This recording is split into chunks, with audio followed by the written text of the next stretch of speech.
Good evening, everyone, and welcome to Your Health Matters Orange County. I'm Jenna Sarin, and I have the privilege of serving as the Chief Nursing Officer for the Orange County Healthcare Agency. I'm co-hosting tonight with Dr. Regina Chincio Kwong, better known as Dr. CK, who is our County Health Officer and also our Director of Public Health Services.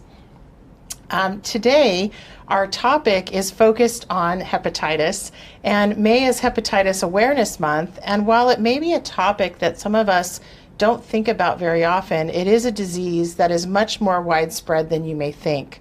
So today we'll talk about the types of hepatitis, how it can occur, vaccinations, prevention, and much more. I'd really like now to introduce you to our guests and thank them for being here. I'd like to first introduce you to Dr. Dewey Nguyen, who is the Medical Director for Radiant Health Centers. Welcome, Dr. Nguyen. Thank you so much. And I'd also like to introduce you to Dr. Christopher Zimmerman, who is our Deputy Medical Director for the Communicable Disease Control Division here within Public Health Services of the Healthcare Agency. So before we jump into our main topic, Dr. CK, can you start us off with an update on what's happening with COVID-19 now that the state of emergency has ended? We know that COVID is still here, and thank you so much for giving us the updates. Definitely. Hey, good evening, everyone. And as you see, I'm the one wearing the mask here. And yes, COVID is still here with us. The good news is when we look at the numbers and the case rates, yes, the case rates are decreasing, our hospitalizations are decreasing. So our case rate per 100,000 over the last week was 2.8, which is nice. It's under 3, which is great.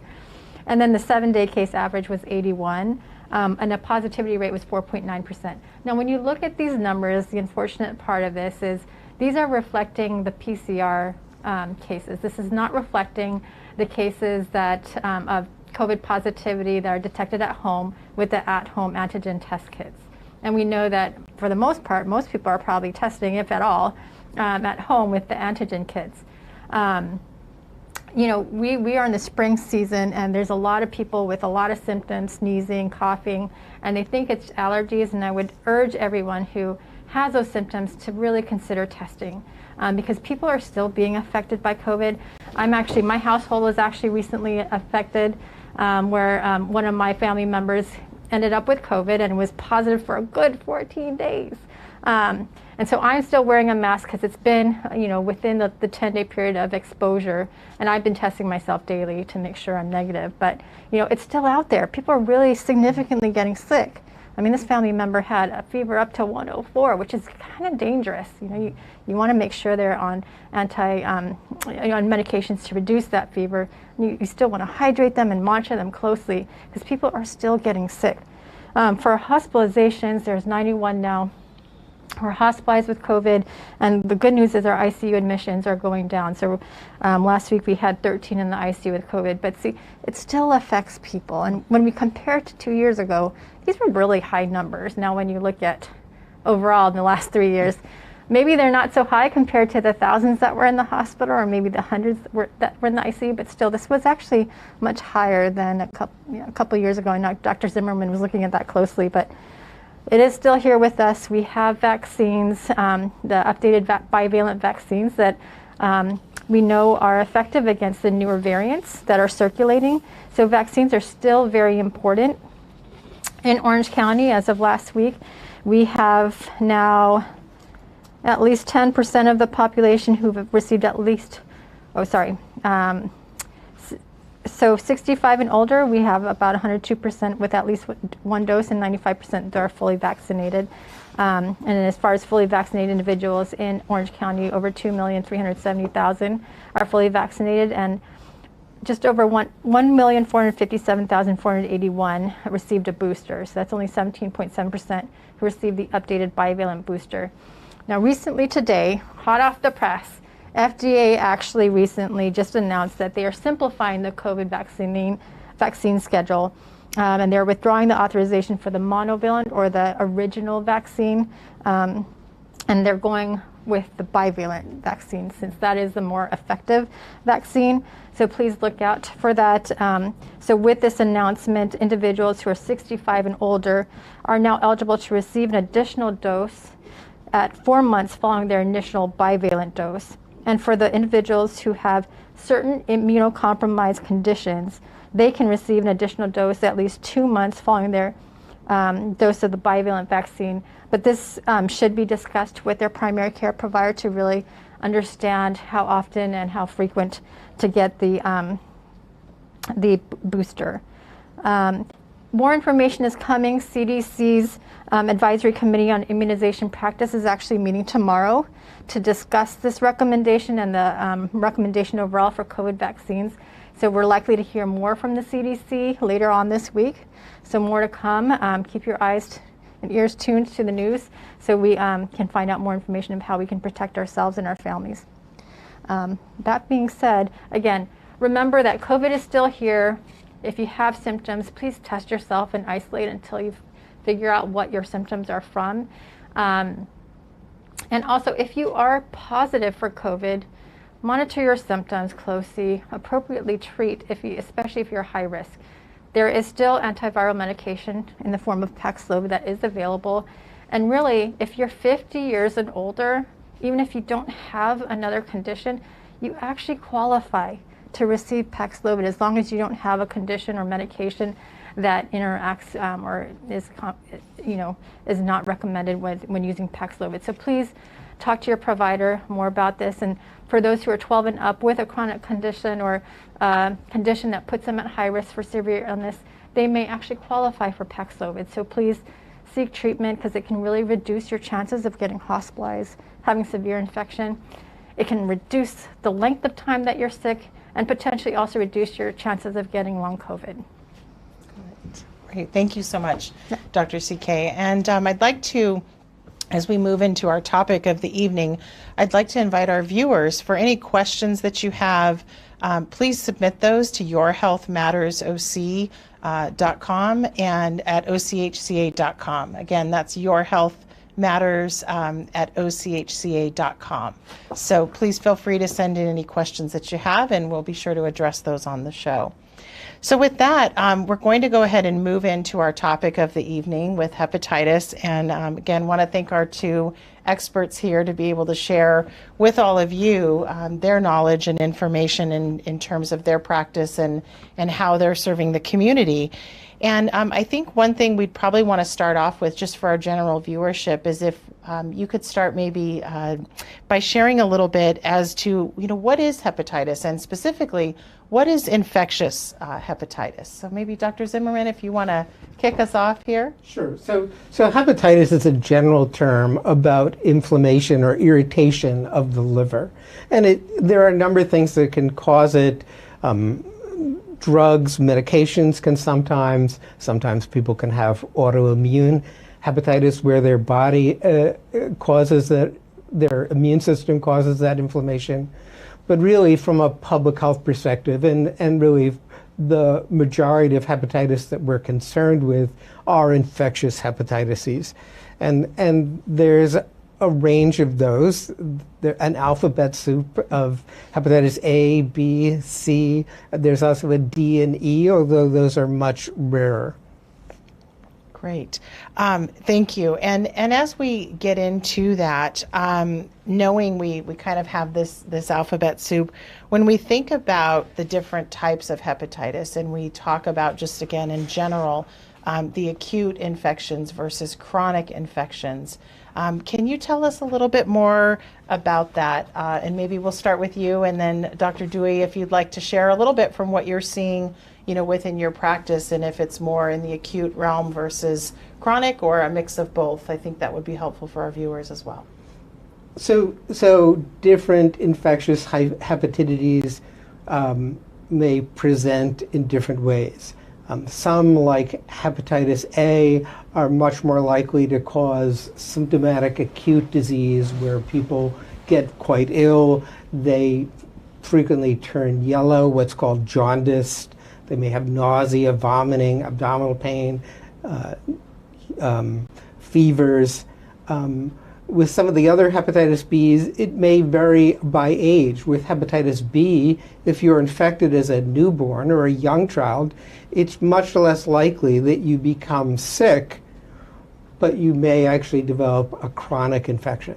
If you're an older child or adult, it's more likely that you're going to have a presentation that could look exactly like hepatitis A, with those same symptoms of turning yellow, the jaundice, being quite sick. Rarely for either of those, it can lead to fulminant hepatitis and liver failure. And sometimes those people may die from that condition or may urgently need a liver transplant. With hepatitis C, again, the majority of infections are actually have very little symptoms. People may just feel like they have a cold or a little bit of a virus. Maybe 20-25% of people who get hepatitis C may develop acute symptoms where they turn jaundiced and get very ill. Mm-hmm. Yeah, and Dr. Nguyen, when in your practice, again, thank you for sharing some of your experiences with us. Mm-hmm. What do you see as some of the consequences of chronic hepatitis? And if you could, share a little bit about the patient population that you're treating and serving, and the disease burdens that you're essentially treating as their physician. Of course. Yeah, so based on my experience, the majority of hepatitis that we diagnose in the clinic is usually chronic.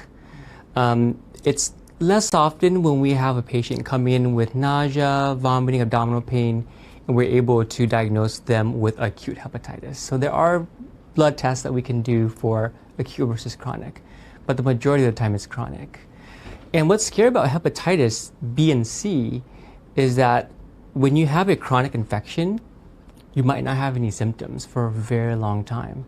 So you can feel perfectly fine for decades until you go into your primary care physician's office to do a routine blood test, and oh my goodness, we detect hepatitis B or hepatitis C. And so that's when we want to do imaging to make sure that there's no fibrosis, which is thickening of the liver due to the chronic inflammation from the virus. So with chronic hepatitis, the worst thing that we see really is cirrhosis. Cirrhosis is irreversible damage to the liver. And this can be, in some people, take place in a couple of years, while others can live for a very long time and just develop cirrhosis in their final years, like in their 50s, 60s, 70s. So at Radiant Health Centers, I'm very proud to be working for a clinic that services the LGBTQ plus population and also the underserved as well. And we noticed that with hepatitis C, a significant portion of people with hep C are people who inject drugs. So in fact, over 50% of people who inject drugs have hepatitis C. And in people who inject drugs, they account for 60% of new hepatitis C infections annually. And so in this population, we have to kind of make sure that we really destigmatize injection drug use as much as we can. And now understanding that addiction is not a moral failure, but more so this very complex biochemical change in our brains that lead us to addiction, that will hopefully help us have more compassion for these people so that when they go into their doctor's office, they're not going to be afraid to share that they inject drugs. And because with that one clue, it's going to help me realize that, oh, we have to test you for hepatitis B and hepatitis C. Thank you. Mm-hmm. That's really, important, again, as you said, as you're establishing kind of the model of care and that open dialogue for patients to be able to, be comfortable in their provider setting and talk about those things. Mm-hmm. Before we move into a little bit more detail on each type of hepatitis that we're focusing on today, we're going to take a quick break to watch a short video that really does a nice job of giving just a brief overview of the types of hepatitis and some of the causes. So sit tight and we're going to watch our first video here.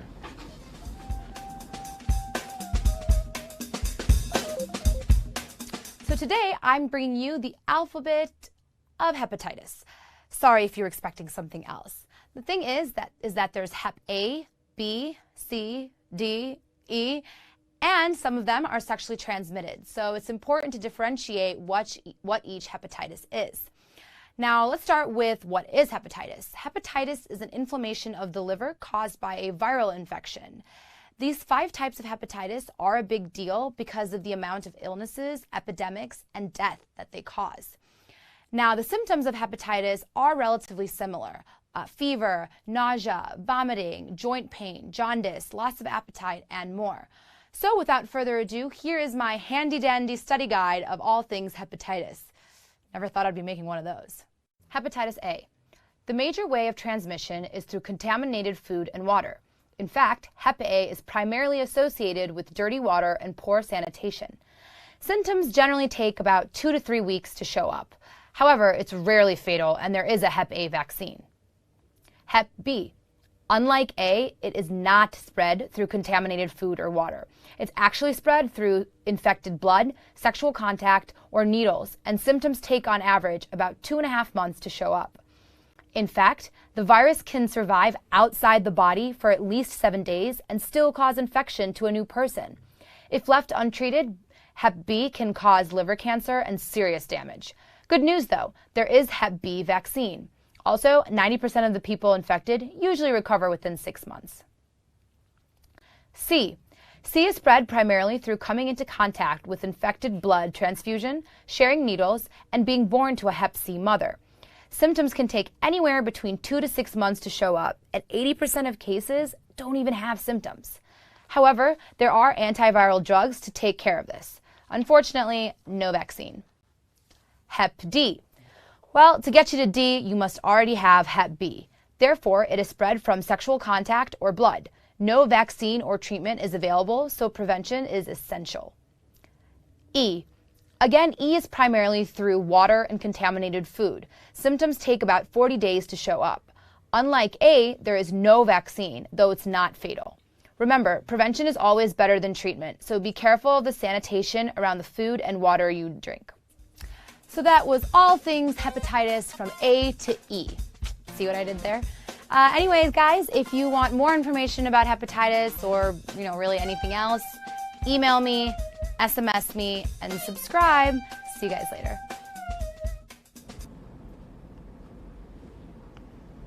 Welcome back to Your Health Matters OC. If you're just joining us tonight, we're talking about hepatitis, and we have Dr. Dewey Nguyen and Dr. Christopher Zimmerman joining Dr. CK and I to cover this topic. So we did a little bit of an overview about hepatitis, and hopefully you found this video helpful.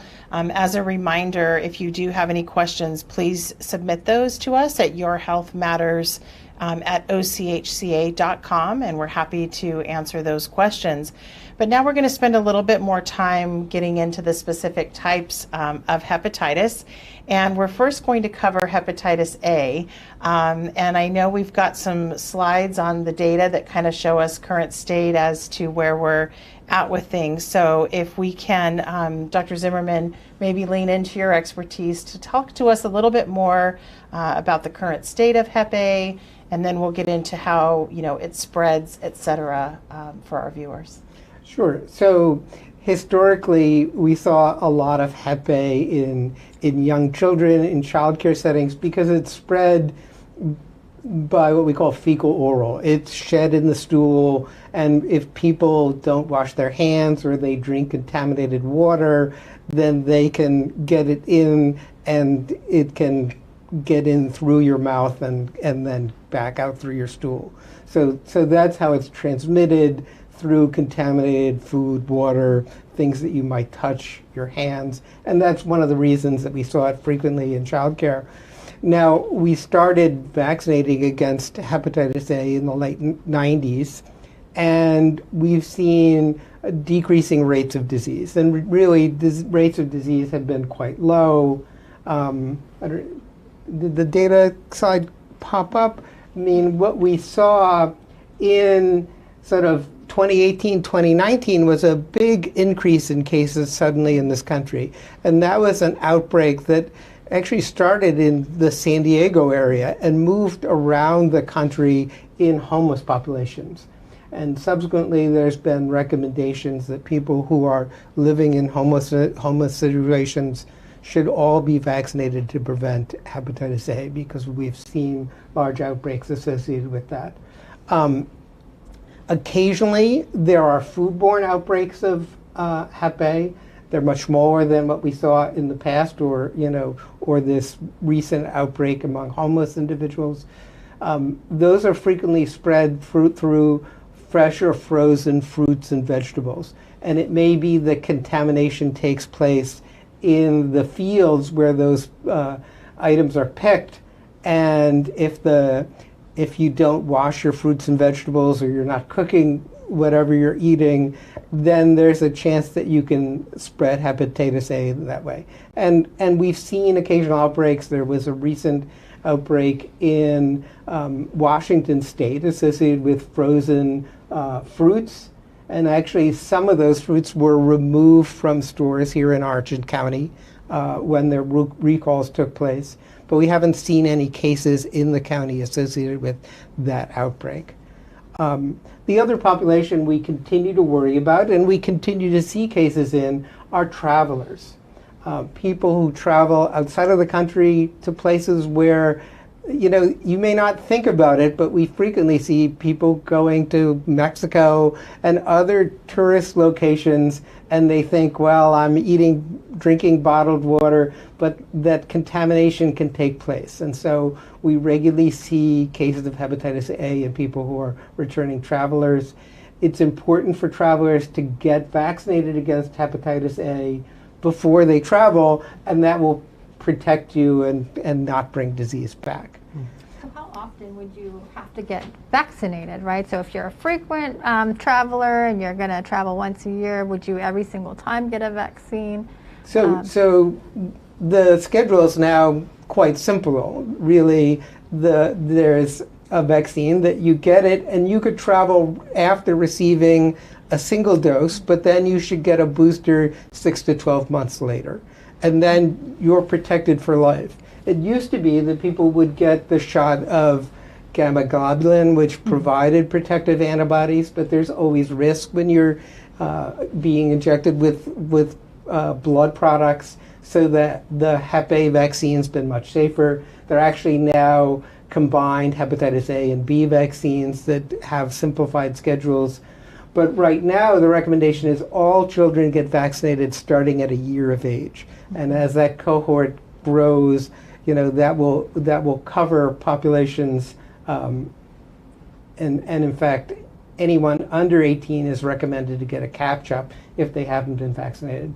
People with risk factors who are older, people who have liver disease, who might have other hepatitis infections like chronic hepatitis C, who might have cirrhosis from alcoholism or for other reasons, should be vaccinated. Because if you get hepatitis A on top of that liver damage, it can be life-threatening. People with HIV should be vaccinated against hepatitis A. So there remains, and I talked about the recommendation for homeless individuals should all be vaccinated against hepatitis A. What would you say to families who are concerned about everything they're watching in the news with the strawberries potentially having, with these outbreaks and the frozen, I think it's frozen strawberries for certain companies. What would you say in terms, because this is happening almost regularly when we see on the news, oh, there goes another fruit that has potentially associated with hepatitis A. What would you say to that family? Well, certainly the best way to protect yourself and your family from hepatitis A is to be vaccinated. It's a highly efficacious vaccine, and even if you were exposed, then you're protected. Watching, certainly hygiene in your kitchen, how you handle fruits and vegetables, making sure you wash things well when they come into your household and before you use them are important measures in terms of protecting yourself from hepatitis A as well as other foodborne pathogens. And Dr. Zimmerman, if somebody has traveled and perhaps they were not vaccinated, what is the amount of time that they would expect to experience, symptoms if in fact they were infected? I mean, is it 30 days? Is it 60 days? What might somebody want to at least, monitor themselves if they've been in an area where potentially, there is a risk for infection? It's around a month. I mean, give or take, it can be up to 45 days for individuals for an incubation period for hepatitis A. But again, the best thing is to take care of things before you travel, and talk to your doctor about, depending on where you're traveling, whether there's other risks. But it's important to think about your health before you travel. As a family physician, Yes. I want to echo that over and over again. So get vaccinated, because why worry about it in the future when you can take care of it right now? Absolutely. And also working in an LGBT clinic where Hep A is common among gay and bisexual men. It's really important for us to advise our LGBTQ plus community to get vaccinated against hepatitis A as well, because it can be transmitted through sexual practices, such as anal oral contact. So again, vaccination is really key. No, thank you. Yeah, very, very important. And we're so lucky in the sense of the accessibility of the vaccine, right, from primary care providers, from travel clinics. We have just a wealth of resources within the county that make it very easy for our residents then to be able to access that. So thank you.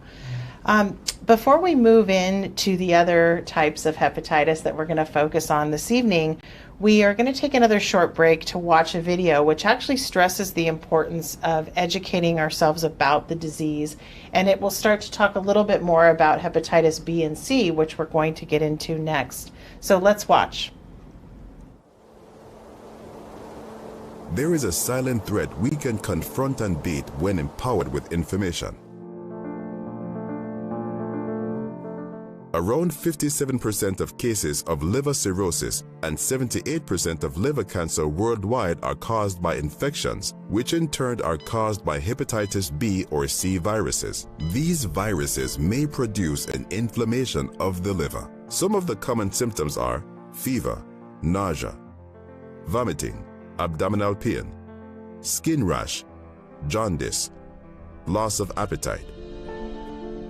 However, in most cases, symptoms caused by the virus do not show for years until the disease becomes chronic. Knowledge is power. Moreover, in order to prevent the spread, we must bear in mind that both hepatitis B and C are transmitted by contact with infected blood due to unprotected sexual relations, mother-to-newborn contact during delivery, sharing needles, and other personal and intimate objects. A vaccine against hepatitis B is available for people of all ages. A single dose administered to a baby within 24 hours of delivery, followed by a comprehensive vaccination plan during the first 12 months of the child, may avoid transmission of the virus from an infected mother to her child. A routine vaccination plan for children and adults belonging to groups at risk, such as healthcare workers, is the best way of achieving immunity for the population from hepatitis B. In the case of hepatitis C, there is no vaccine to prevent contagion, but there are treatments that cure the infection for good, thus avoiding complications and transmission to others. Remember, knowledge is power. That's why, ask for a hepatitis B vaccine for your baby. Practice safe sex. Do not share syringes, needles, or other objects that may contain contaminated blood. And last but not least, go get tested. Do not hesitate to get a test in order to have a hepatitis diagnosis. If we act mindfully, we may achieve our goal to eradicate viral hepatitis in the Americas by the year 2030.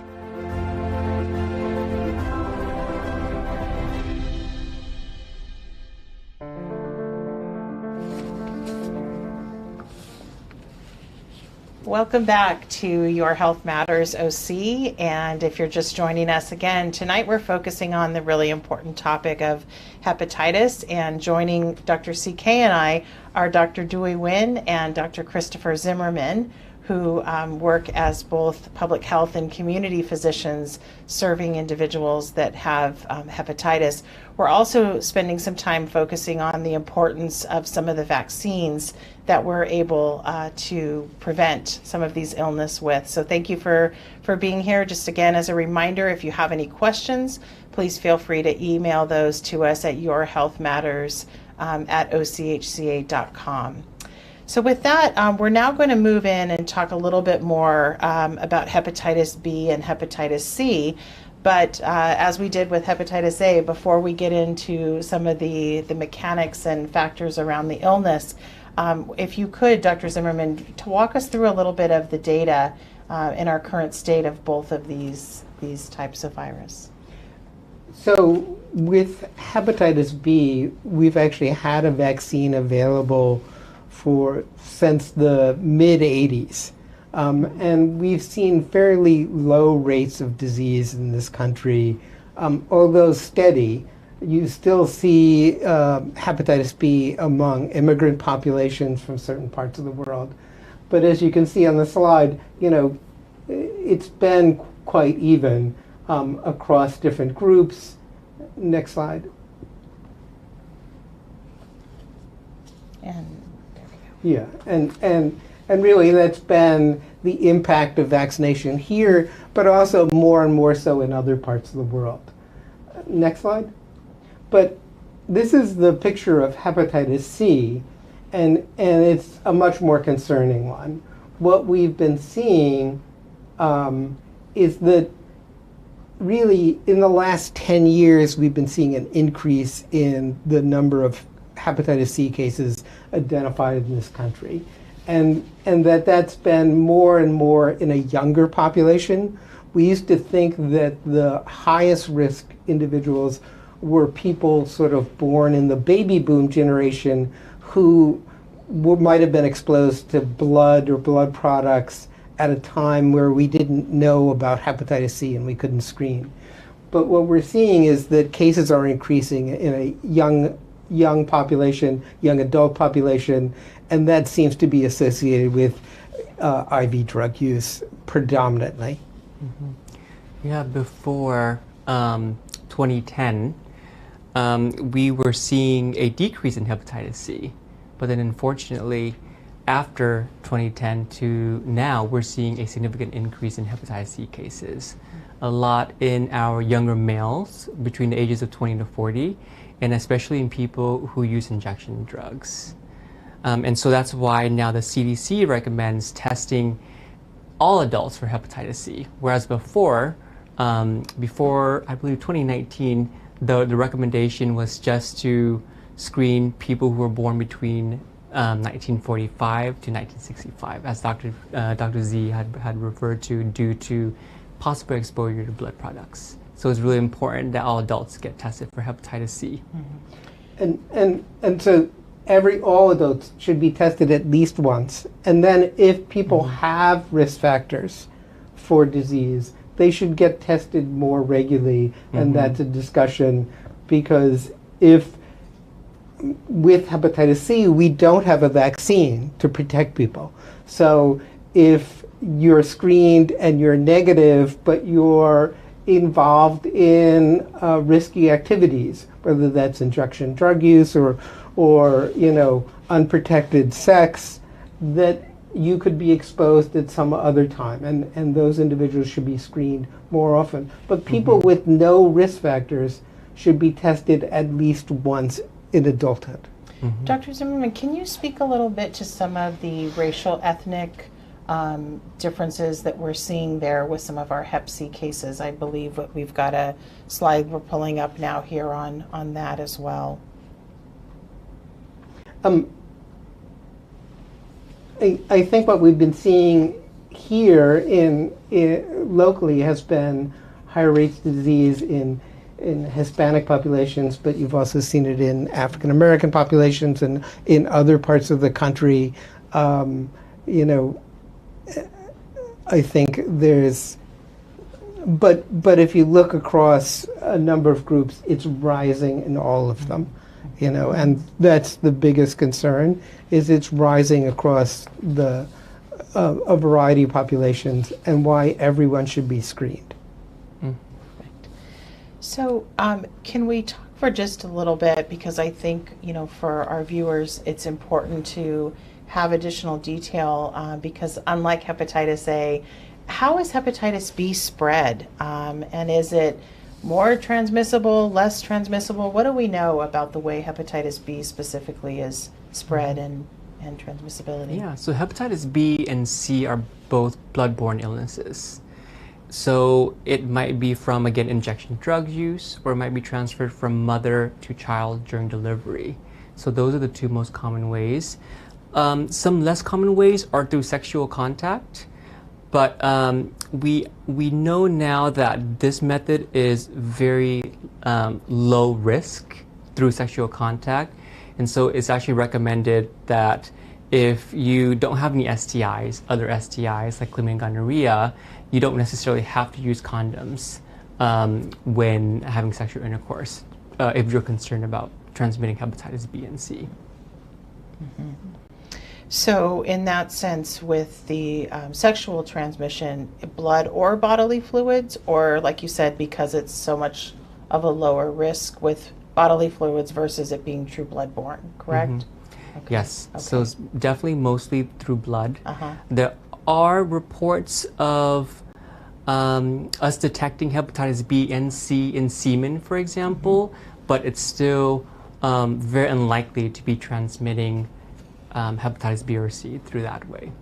And how about, because we've talked a little bit about the perinatal population and perinatal transmission, what if a mom who is Hep B or C positive wants to breastfeed? Is there any concern or risk of breastfeeding to a mom that is in fact positive?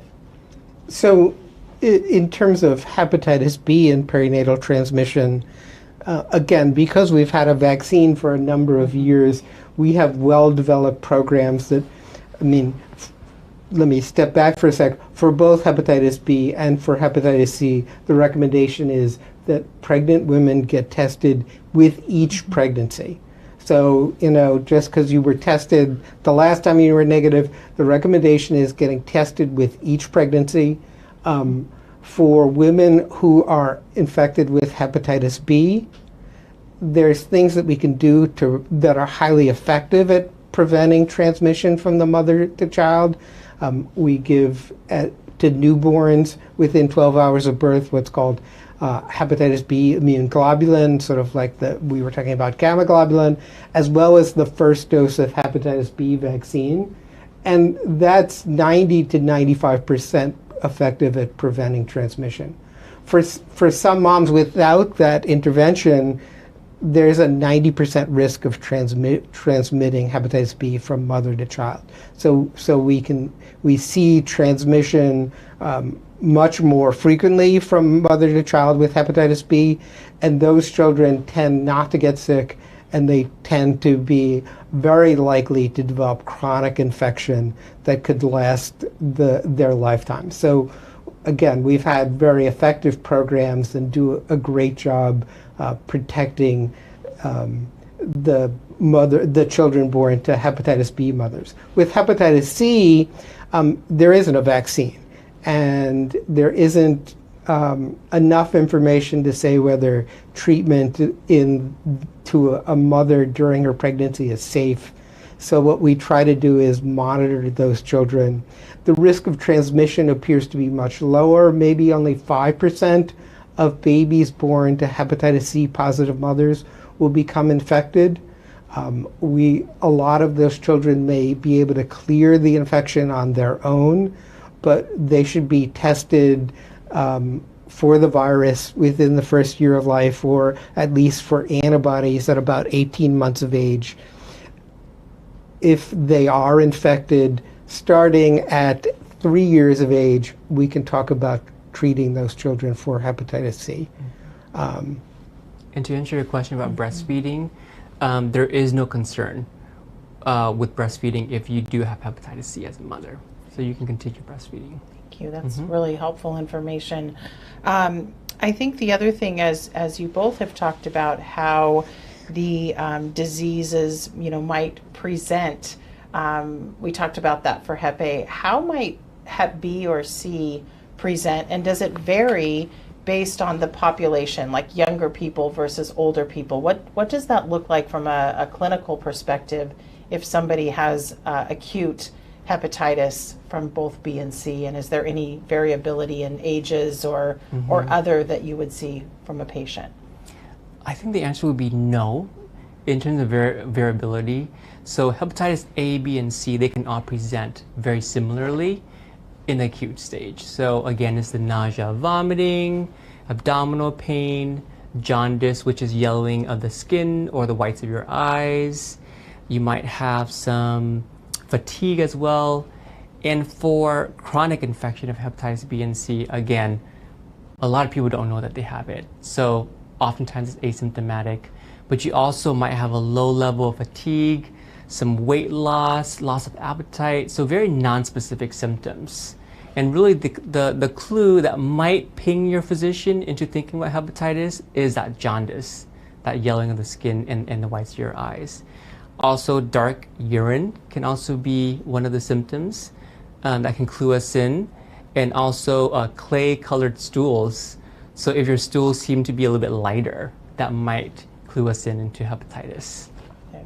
Thank you. And just to add to that, I mean, with hepatitis B, young children tend to much more likely develop chronic infection and not have acute disease. And as you get older, it's more likely that you develop acute disease and somewhat lower risk of developing chronic disease. With hepatitis C, a small percentage of people at any age may develop acute symptoms. But in fact, and one of the big concerns, we were looking at those numbers earlier, is that lots of people have very few symptoms and they're infected and they don't know it. And that's a rising population in this country. Yeah, more than half of people who have hepatitis C end up having chronic disease, whereas less than half end up getting it, feel sick for a while, but their body clears it up on its own.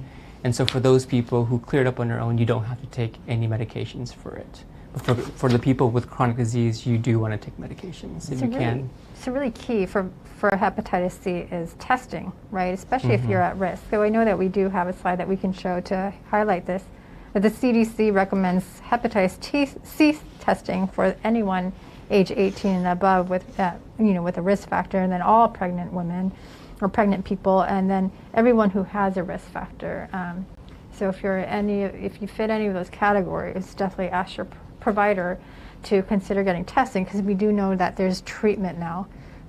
While there's not a vaccine to prevent, there's treatment if you're able to detect it.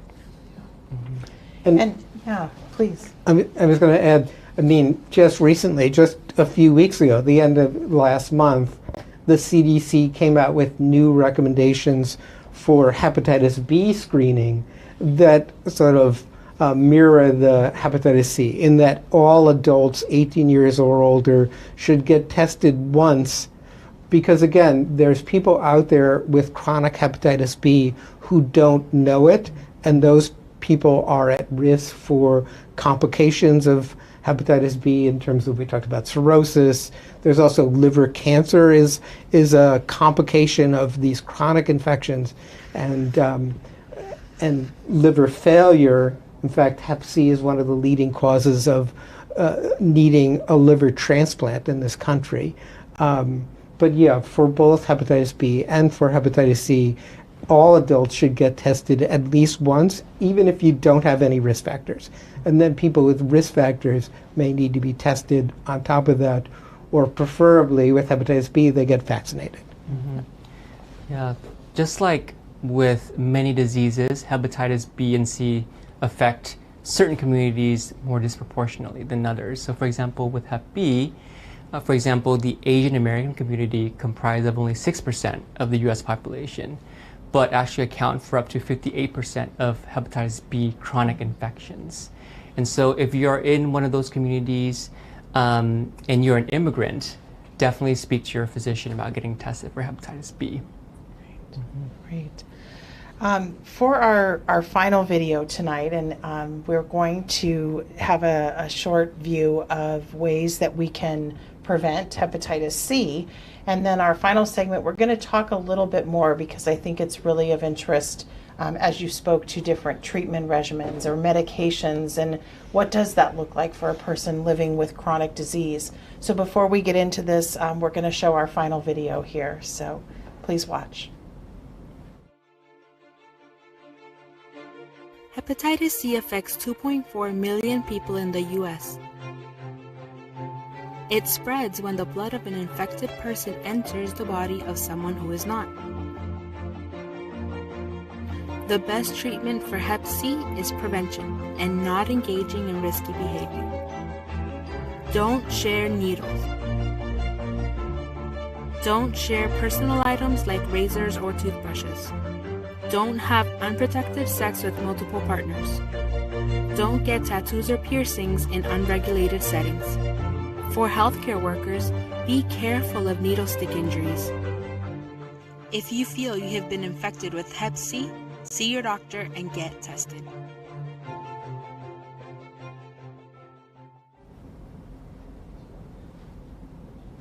Welcome back to our final segment of Your Health Matters this evening on hepatitis. And Dr. Zimmerman and Dr. Dewey have been sharing a lot of great expertise with us that we hope to help, all of you as viewers as you learn more about hepatitis. And so what we wanted to spend a little bit of time with now is really talking about the individual that's living with chronic hepatitis B and or hepatitis C, and what does treatment look like for these individuals? And is there a way that we can cure chronic hepatitis? Do we use the word cure when we're talking about treatment for these two types of hepatitis? So maybe I'll start Yeah. with hepatitis B, Please. and then I'll let you talk about hepatitis C.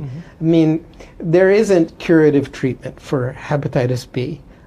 It's important to identify people who are chronically infected, because you can monitor them, you can educate them about things they can do to keep their liver healthy, thinking about medications they may take, thinking about reducing or eliminating alcohol as ways to try to keep their liver healthy. There's testing to do to monitor for the occurrence of liver cancer. And the other with hepatitis B is if the family members can be tested, and if they haven't been vaccinated, they can be vaccinated so that we can prevent transmission, whether that's partners or children. But with hepatitis B, if we know you're infected, we can protect the people around you. We can monitor you. There are medications that can suppress the virus that may be helpful in terms of slowing the progression of disease, but they don't clear the virus. And if you're going to start one of those medications, you're on it for the rest of your life, or until we come up with better drugs. But right now, there is no treatment that can eliminate hepatitis B from someone who's infected. Switching to more of a positive note, fortunately for hepatitis C, we can cure it. And so there's been such wonderful advancement with medications for hepatitis C in the last couple of decades. If you guys might remember, interferon was one of the first medications that we used to treat hepatitis C, but that came with some nasty side effects, very low cure rate, and people just realized that, hey, it's not worth for me taking this medication if I'm going to feel this bad. And then came the mid-2010s when Harvoni came out and Sovaldi. So those were the first two medications that treated all types of hepatitis C, because hepatitis C has different genotypes or different strains, if you will. And they had great cure rates, from 98 to 100% cure rate, with very, very, very few side effects. So it was very tolerable. The issue with those medications at that time was their price. So you may recall that there was a very huge controversy regarding Gilead and how much they priced Harvoni and Sovaldi. So for a treatment period of about 12 weeks, it could cost upwards to $100,000, Whereas if you went to Canada or India, it was probably $1,000. So fortunately nowadays, the price has gone down significantly to where it's really no longer a big barrier to access the medications. So nowadays, we use primarily 2 medications. One is Maverit, which is an 8-week course, which is amazing. You take a medication for 8 weeks and you're cured of what was once thought to be a chronic infection. And then there's also Epclusa, which is a 12-week course of medication. And these medications, again, are very well tolerated. And it's just really important that if you do, unfortunately, have hepatitis C and you're given these medications, that you are adherent to the medication, taking it every day. And again, to echo what Dr. Zimmerman said, reduce your alcohol intake as much as you can. Even better is to stop alcohol altogether, because the more poison we feed our liver, the worse it gets, right? And so I'd like to take this opportunity to kind of encourage my amazing fellow family physicians to learn how to treat hepatitis C, because the treatment and monitoring for it has been so simplified to where it can be condensed into a 1-page algorithm. And we love algorithms as doctors. You start from the top and you go your way down. And so it's so easy to treat hepatitis C now, especially when access to specialists, especially for underserved communities, is getting worse. And so there are reports of people dying while waiting months and months for the specialists, which is really heartbreaking. So for these medications that are only 8 to 12 weeks long, are they oral medications or are they injectable? Like, how easy is the treatment? And is it typically covered by insurance if you have an insurance plan? And if not, what are your options? So it's an oral medication. So it's a pill you take every day. Yeah. So very easy. And most insurances do cover these medications. If you have Medi-Cal or Cal-Optima in Orange County, this medication is covered 100%. And if you do end up with a significant copay, then your physician's office, your physician can always help you apply for a patient assistance program with these drug manufacturers to help cover a lot of the copayment. That's great. We rarely hear of a cure, right, in medicine. Usually it's managing and minimizing, reducing, preventing, but hardly do we hear a cure. So it's really nice to hear that there are drugs available, especially for hepatitis C at this point, that are now oral medications, easier to access. So it is definitely worth it then to evaluate and screen to see if you have hepatitis C, because now there's treatment available.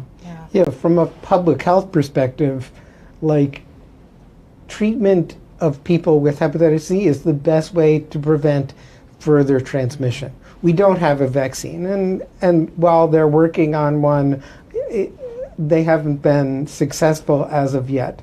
But treating people means that that person can't transmit to someone else. And so identifying people who are infected, because lots of people don't know that they're infected, most people don't know they're infected, through screening, and then getting those people into treatment is key. And I think we have challenges from a public health perspective and from a clinical perspective, both in getting people in for testing and identifying whether they're infected or not, as well as once we identify them, getting them to engage in treatment.